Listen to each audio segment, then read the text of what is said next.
So welcome back to the channel. Today I'm going to try something different. I'm going to do a gear review of my winter mountaineering kit. So I've set up like a little kind of indoor studio in my living room, or lounge as people say.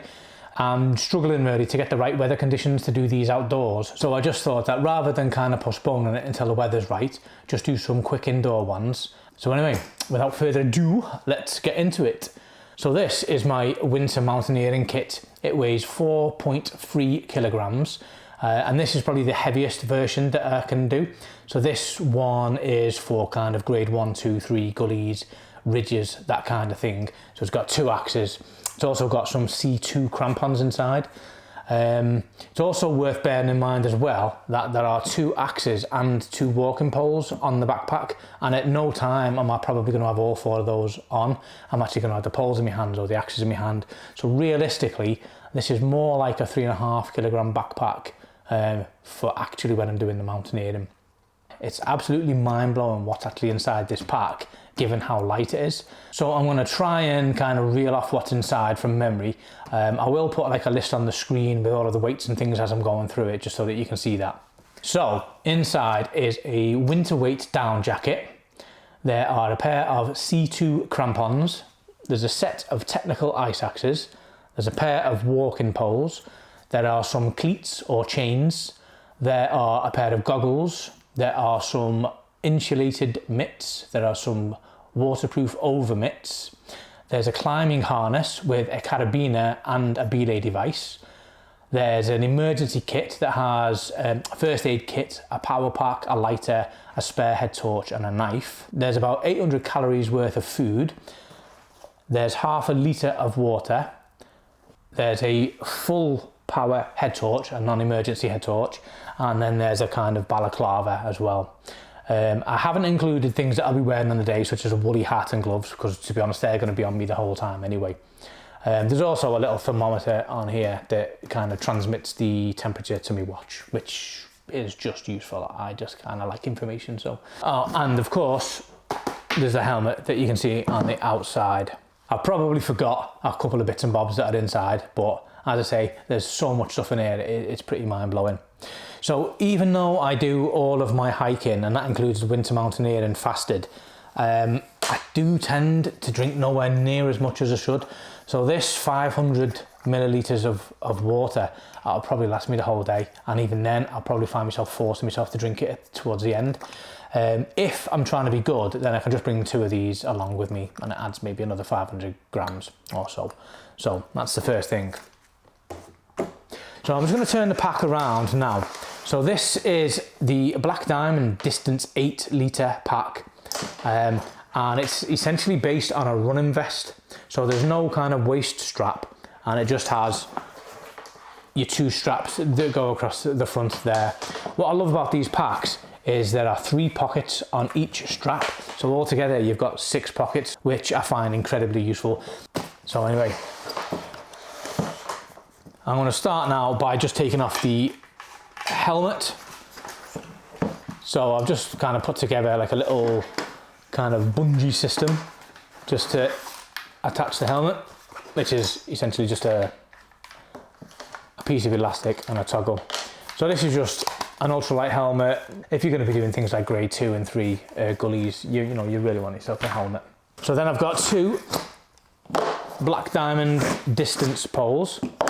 Now another good thing about these packs is they're actually designed specifically to house the poles. So there's like a little pocket on each side, especially for the Z poles that go in. These are their ultralight carbon fiber poles. Absolutely swear by using poles, fantastic. A friend of mine said that basically by the time you need to start using poles, it's already too late. So just get using them straight away. I'm going to leave the axes on because I can't really be arsed taking them off. But essentially there's just like a little clip there and you just slide them out.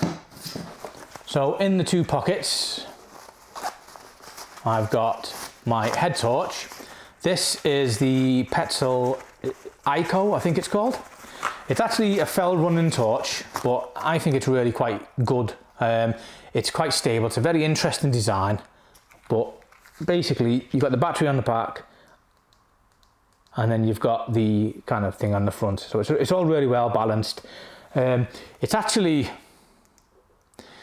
really quite bulky compared to most lightweight head torches, but it actually weighs piss all. I've tried all sorts of different head torches, and to be honest, I really like these. I actually own two different types of these. I own this one and then a kind of more heavy duty one that's a lot brighter, bit bulkier, bit heavier. In the other pocket, I have my little kind of balaclava type thing. Now I've got a few different ones of these, but actually this one's the best, because when you're wearing a helmet, all of them tend to kind of go over your head. So once you've got your helmet on, you're kind of screwed. You have to take your helmet off and all sorts of stuff to take these off. So you often find that you don't take it off and you start overheating. This one, you just put it over and then it just velcros. So it just does exactly what it needs to do. If you start overheating, you can just take it off without having to remove your helmet. Brilliant. So the pack itself is waterproof, but obviously there's a big hole in the top, so I always have a pack liner. On the inside of the pack, but not inside the pack liner, I always put my cleats so that they're easily accessible. These cleats are probably the best ones that I've ever seen. I've tried a few different types. So these are called, I think they're called Diamond Ice Grip, and essentially they're like chains, but the chains themselves are barbed. So what that means in practice is you can kind of walk on dry rock and then you can transition onto ice and snow without kind of interfering. What you find with normal spikes or chains is that when you try and go on dry rock, it's an absolute pain in the arse and it can be a hindrance. Okay, so just going to open the actual inside of the pack now. So first things first, in the pack we've got some Grivel goggles.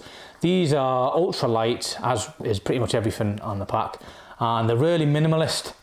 So there's no kind of bezel that goes around the outside. It's just really plain, very simple. I've actually tried loads and loads of different types of goggles, and they always end up steaming up on me, and they become completely useless. Once they've started steaming up and you wipe them, that's it, it's game over. They'll just be wet for the whole time, and you have to end up taking them off. These ones have never steamed up on me. Just really simple, really effective. Next up, we've got some Rab insulated mitts. So what I tend to do is I'm always going to be wearing me kind of soft shell lightweight gloves, and if I start getting cold I can just whack these mitts on over.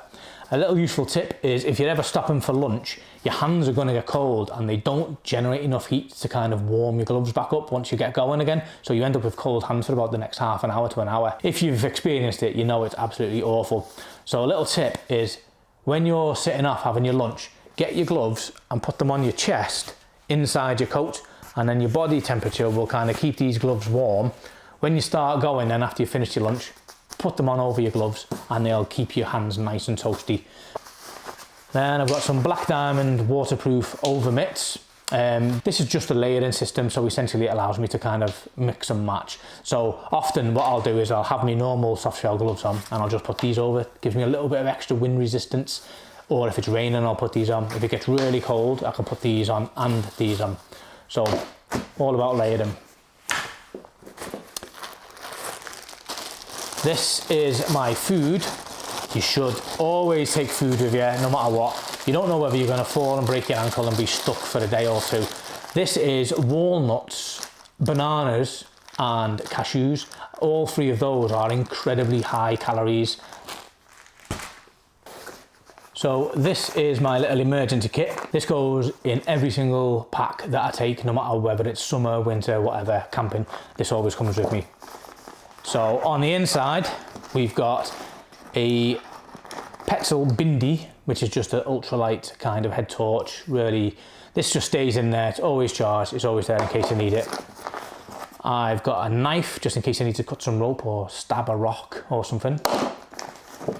I've got a Nitecore carbon fibre lightweight power pack. I think it's 10,000 milliamps there with a little cable.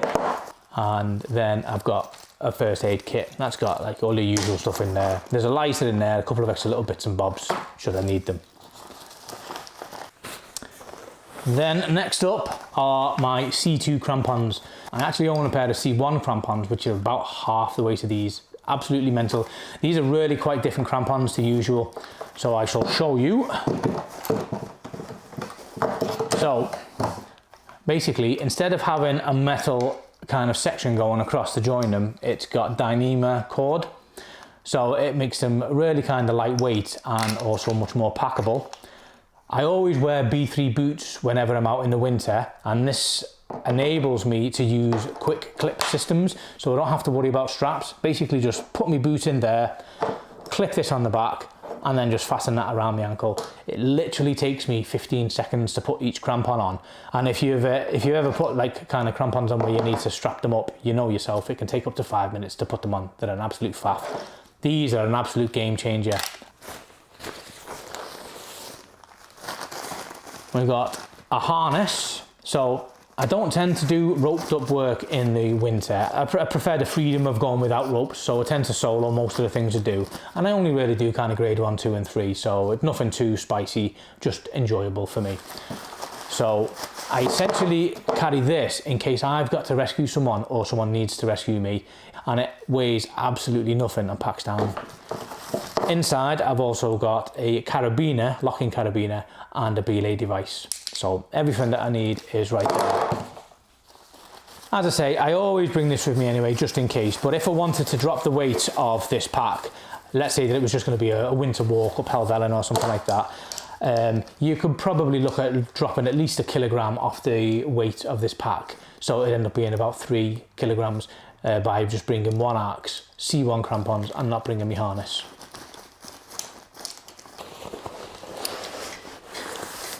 So this is my pack liner, and inside that is my down jacket. This is the Rab Mythic G, I think it's called, which is 1000 fill power. So even though this is really quite small, when you take it out, it's like a full-on kind of winter puffy down jacket. It's absolutely mental. Definitely one of the best down jackets I've ever owned. Handy to just have. I think it weighs maybe 300 grams, something like that. It's really, really light, very packable. You could actually pack it down more than this if you needed to, but I don't need to. So there we go. That's everything. This, as I say, this pack, it's really lightweight. It's 8 litres, just does exactly what you need. Absolute fan of them. The Black Diamond distance packs, they do several sizes of. This is the 8 litre. They do, I think it's a 2 litre and a 15 litre, and I think maybe they do a 22 litre as well. I own a couple of different size ones of them, but actually this is the one that I use the most. So I'm just going to put everything on the table just so you can see everything together, just so you can see how mad it is that everything goes in there.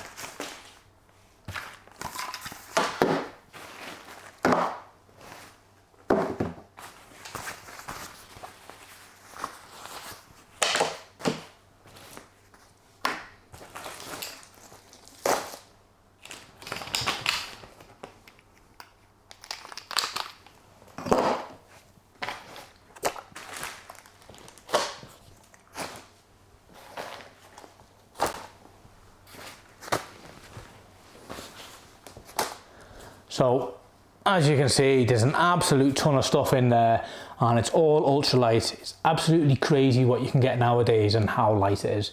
So this was actually a little bit of a project of mine, to be honest. I replaced pretty much everything in my winter kit for an ultralight version, and I think the net result, as you can see, it is pretty mind-blowing. It really is. I haven't really lost any utility. You know, these are still technical ice axes. They're still C2 crampons, so I can do the exact same things that I used to be able to do, but it all weighs at least half the weight of what it used to weigh. So there you go. So let me know in the comments what you think of this setup. Do you think it works okay, or do you think it maybe lacks a little bit of authenticity because it's not outside? What I might end up doing is kind of redoing these reviews whenever I'm outside, if the weather's right. But like I said before, what I want to avoid is not being able to put videos out, especially ones that people have requested, just because the weather's not right or something like that. So the idea really is, for now in my head, is to do them indoors and then at a later date perhaps do them outside for that extra little bit of authenticity. Right, okay. If you've got anything from this, if you enjoyed it, please subscribe. I'm trying to build the channel, so everything helps. If there's anything in particular that you want me to review in the future, let me know. I might own it, and if not, I might consider buying it to do the review. So thanks very much for watching, and I'll see you next time.